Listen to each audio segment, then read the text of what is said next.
Zoeti is Akupara Games' newest release onto the Nintendo Switch, although you can also find the game on the PC.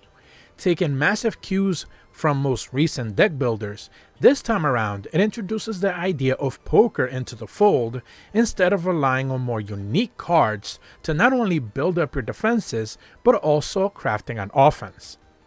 Deck builders have come a long way in recent years, and we have now seen all sorts of brand new types.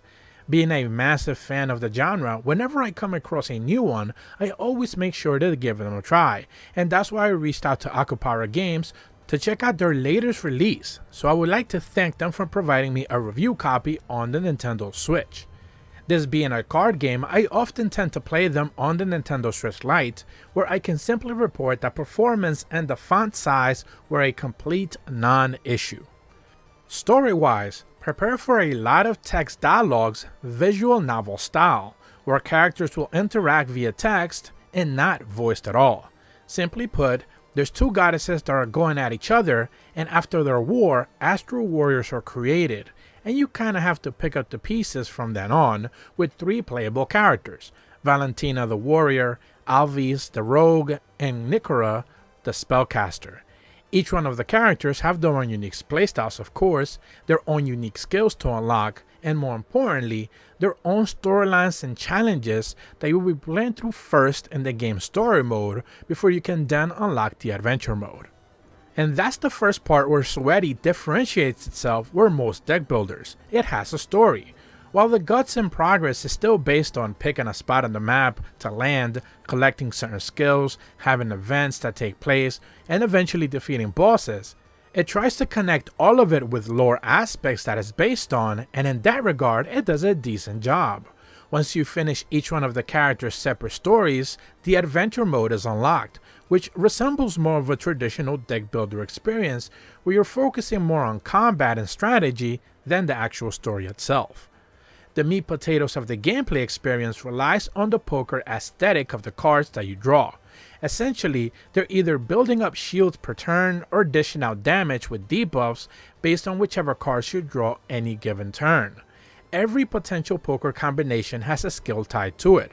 Think of it like a pair, a three of a kind, straights, a flush, a full house, a royal flush, you name it.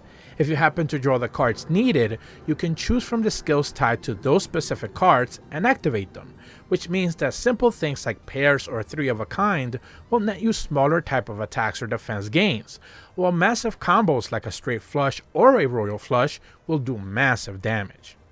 Each new turn starts out with you drawing a brand new hand. However, you do get to keep the remnants of whatever cards you didn't choose to play in the previous turn.